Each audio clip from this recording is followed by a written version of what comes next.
Michael देखने की video में हम बात करेंगे द बेबी सिटर्स मूवी के बारे में। द बेबी सिटर्स मूवी को 2017 में रिलीज़ किया गया था। ड्रामा 3 इंडी मूवी है 18+। मूवी की स्टार्टिंग में हमें एक वुड कैबिन देखने के लिए मिलता है और जहाँ पर हमें एक लड़की आती हुई दिखाई देती है और हमें जहाँ पर और भी काफ़ी सारी लड़कियाँ दिखाई देती हैं। तभी हमें जहाँ पर वो लड़की चलते चलते एक रूम में जाती हुई दिखाई देती है और वहाँ जाकर अपनी टी शर्ट को उतार देती है और तभी जहाँ पर हमें उसकी बॉडी पर एक हाथ देखने के लिए मिलता है और हमें जहाँ पर सीन टर्न होता हुआ दिखाई देता है। तभी हमें जहाँ पर उस लड़की का नाम पता लगता है जिसका नाम हमें शैली देखने के लिए मिलता है, जो कि एक हाई स्कूल स्टूडेंट होती है और उसके साथ हमें उसकी फ्रेंड देखने के लिए मिलती है जिसका नाम हमें मेलिसा देखने के लिए मिलता है। अब जहाँ पर हमें सीन टर्न होता हुआ दिखाई देता है और शैली हमें अपने घर में देखने के लिए मिलती है। यहाँ पर वो अपने रूम में होती है और जहाँ पर वो अपने फादर के पास जाती है जो कि एक केस की सॉल्वेशन कर रहे होते हैं। तभी यहाँ पर शो हमें आगे बढ़ता हुआ दिखाई देता है और शैली हमें किसी के घर जाते हुए दिखाई देती है। वहाँ पर हमें एक वुमेन देखने के लिए मिलती है और अचानक वहाँ पर एक आदमी आ जाता है जिसका नाम हमें माइकल देखने के लिए मिलता है। तभी हमें जहाँ पर देखने के लिए मिलता है कि माइकल अपनी बीवी के साथ बाहर कहीं जा रहा है डिनर के लिए और जहाँ पर शैली उसके बच्चे की बेबी सिटिंग के लिए आई है। तभी हमें यहाँ पर नेक्स्ट सीन देखने के लिए मिलता है जब जहाँ पर शैली बेबी सिटिंग कर रही होती है और जहाँ पर माइकल अपनी बीवी के साथ एक डिनर डेट पर होता है जिसका नाम हमें गेल देखने के लिए मिलता है। लेकिन कहानी में ट्विस्ट तब आता है जब हमें यहाँ पर ये पता लगता है कि माइकल और गेल के बीच में कुछ भी अच्छा नहीं चल रहा। वो दोनों साथ में हैं लेकिन उन दोनों में कुछ भी सिमिलैरिटीज़ नहीं है। जहाँ पर हमें माइकल एक खुशमिजाज पर्सन देखने के लिए मिलता है और दूसरी ओर हमें गेल काफ़ी सीरियस टाइप की पर्सन देखने के लिए मिलती है जिसको शायद कोई तकलीफ भी होती है, जो हमें आगे जाके मूवी में पता लगता है। तभी हमें यहाँ पर नेक्स्ट सीन देखने के लिए मिलता है जब जहाँ पर माइकल शैली को उसके घर छोड़ने के लिए जाता है बेबी सिटिंग के बाद। अब जहाँ पर माइकल और शैली एक कैफ़े में बैठे कॉफ़ी पी रहे होते हैं और तभी जहाँ पर माइकल शैली को ये बोलता है कि चलो मैं तुम्हें कुछ दिखा कर लेकर आता हूँ। जहाँ पर माइकल शैली को एक बहुत ही अच्छी रेल की पटरियाँ दिखाने के लिए लेके जाता है जो कि एक तरह टॉय की तरह लग रही होती हैं। तभी यहाँ पर सीन टर्न होता है और तभी वहाँ पर प्राइवेट प्रॉपर्टी में एक पुलिस इंस्पेक्टर आ जाता है जो कि जहाँ पर चिल्लाने लगता है। तभी जहाँ पर हमें शैली और माइकल वहाँ से भागते हुए दिखाई देते हैं और आपस में किस करते हुए दिखाई देते हैं, जहाँ से शैली थोड़ी अनकंफर्टेबल से फील करती है क्योंकि शैली एक टीनेज हाई स्कूल गर्ल है और दूसरी ओर माइकल एक शादीशुदा पर्सन है। तब नेक्स्ट डे का सीन देखने के लिए मिलता है जब जहाँ पर शैली फिर से माइकल के बच्चों की बेबी सिटिंग करने के लिए जाती है। जहाँ पर शैली उसके बच्चों की बेबी सिटिंग करती है और जहाँ पर फाइनली जब माइकल शैली को घर छोड़ने जाता है और जहाँ पर शैली और माइकल के बीच में बहुत सारी थिंग्स होती हैं कि इस मूवी को एक नया मोड़ देने वाली होती हैं। तभी हमें जहाँ पर नेक्स्ट सीन देखने के लिए मिलता है जब जहाँ पर शैली उससे थोड़ा अनकंफर्टेबल सा भी होती है लेकिन उसे अपनी आगे कॉलेज में जाने के लिए पैसे चाहिए होते हैं और जहाँ पर माइकल एक तरह से उसको काफ़ी अच्छी अमाउंट पे कर देता है उसकी बेबी सिटिंग से ज़्यादा। तभी हमें जहाँ पर मेलिसा और शैली के बीच में सीन देखने के लिए मिलता है और जहाँ पर मेलिसा शैली से ये पूछती है कि तुम्हारे साथ कुछ अनकंफर्टेबल सा हुआ है। तभी हमें फिर से नेक्स्ट सीन देखने के लिए मिलता है जब जहाँ पर माइकल और शैली फिर से अपना कार में टाइम स्पेंड कर रहे होते हैं और जहाँ पर शैली काफ़ी खुश होती है और जहाँ पर हमें नेक्स्ट सीन फिर से देखने के लिए मिलता है जब माइकल अपने ऑफिस से बाहर आता है, जहाँ पर हमें माइकल के ऑफिस का दोस्त देखने के लिए मिलता है जिसका नाम हमें कॉक देखने के लिए मिलता है। अब जहाँ पर माइकल कॉक को सारी बात बताता है और तभी हमें यहाँ पर नेक्स्ट सीन देखने के लिए मिलता है।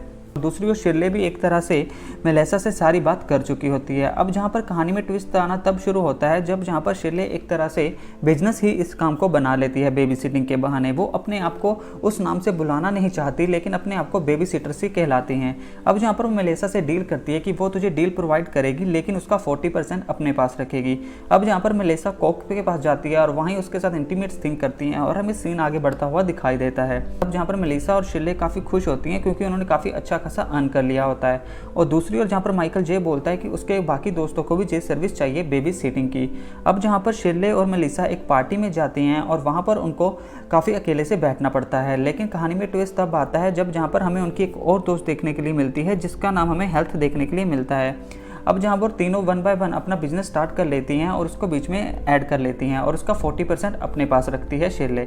अब जहाँ पर हमें फिर से माइकल और शैली साथ में देखने के लिए मिलते हैं जो कि आपस में थिंग्स करते हैं लेकिन चैनल में यहाँ पर नेक्स्ट सीन देखने के लिए मिलता है जब जहाँ पर हमें माइकल के फ्रेंड शैली की फ्रेंड्स के साथ थिंग्स करते हुए दिखाई देते हैं और इस बार लड़की होती है हेल्थ जो कि एक तरह से किसी ओल्ड एज पर्सन के साथ होती है। 1 बाय 1 वो सारी प्रोस्टिट्यूट्स में टर्न होने लगती हैं लेकिन कहानी में ट्विस्ट तब आता है जब जहाँ पर वो अपने आप को बेबी सिटर सी कहलवा रही होती हैं। अब यहाँ पर तीनों पूरी हाई लेवल पर होती हैं क्योंकि उनका काम काफ़ी अच्छे से चल रहा होता है। अब जहाँ पर हेल्थ अपनी सिस्टर के साथ भी बात करती है। अब जहाँ पर धीरे धीरे करके ग्रुप बड़ा होता जाता है।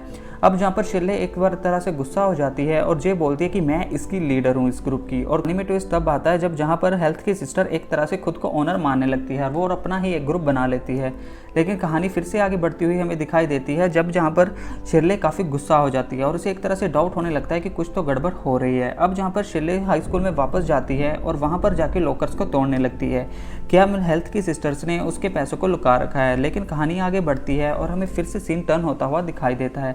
हमें जहाँ पर नेक्स्ट सीन देखने के लिए मिलता है जब जहाँ पर माइकल अपने फ्रेंड्स के साथ एक वुडन कैबिन में जाता है पार्टी करने के लिए और वहाँ पर हमें शेरला, मेलिसा और बाकी भी उसकी फ्रेंड्स देखने के लिए मिलती हैं माइकल के साथ।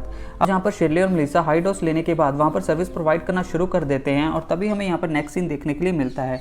अब जहाँ पर हमें फिर से वही स्टार्टिंग वाला सीन टर्न होता हुआ दिखाई देता है जिसकी फुल स्टोरी के साथ जब जहाँ पर शेरले वुडन कैबिन से ऊपर चढ़ती हुई दिखाई देती है और जहाँ पर आते ही वो अपनी टी शर्ट को उतार देती है और हमें जहाँ पर वो फुल ऑन नेकेड देखने के लिए मिलती है और जहाँ पर माइकल उसकी बॉडी को टच करता है और जहाँ पर हमें सीन टर्न होता हुआ दिखाई देता है। दूसरी ओर हमें जहाँ पर हेल्थ देखने के लिए मिलती है जो कि बहुत सारी ड्रग्स ले चुकी होती है और जहाँ पर एक तरह से उसकी बहुत तबीयत खराब हो चुकी होती है और जहाँ पर हमें उसके पीछे एक ओल्ड एज पर्सन देखने के लिए मिलता है जो कि उसके साथ फिर से कुछ थिंग्स करने का ट्राई करता है और जहाँ पर वो बहुत सी घबरा जाती है क्योंकि उसको पता होता है कि उसके साथ कुछ गलत हो चुका है क्योंकि वो अपने आप को वैसा नहीं देखना चाहती होती जो एक तरह से वो बन चुकी है। अब वो वहाँ पर किसी तरह से चल के भाग जाती है और तभी हमें यहाँ पर नेक्स्ट सीन देखने के लिए मिलता है। अब जहाँ पर शेरले एक तरह से अपने बिजनेस को स्टॉप करना शुरू कर देती है लेकिन फिर भी उनके पास डील्स आती रहती हैं क्योंकि हेल्थ की सिस्टर ने अपना ही बिजनेस स्टार्ट कर दिया होता है। जब जहाँ पर हेल्थ की सिस्टर ने अपना बिजनेस स्टार्ट कर दिया होता है और हमें यहाँ पर एक सीन और देखने के लिए मिलता है जहाँ पर कोक शेरले का साथ देने लगता है ताकि वो इस सिचुएशन से बाहर आ सके।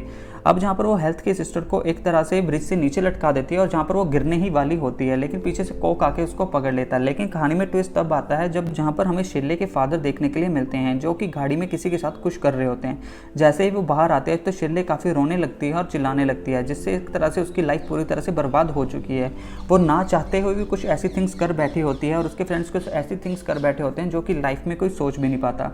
यहाँ पर फाइनल सीन देखने के लिए मिलता है जब जहाँ पर शेरले माइकल के घर के सामने होती है और माइकल जहाँ पर अपनी फैमिली के साथ गार्डन में होता है।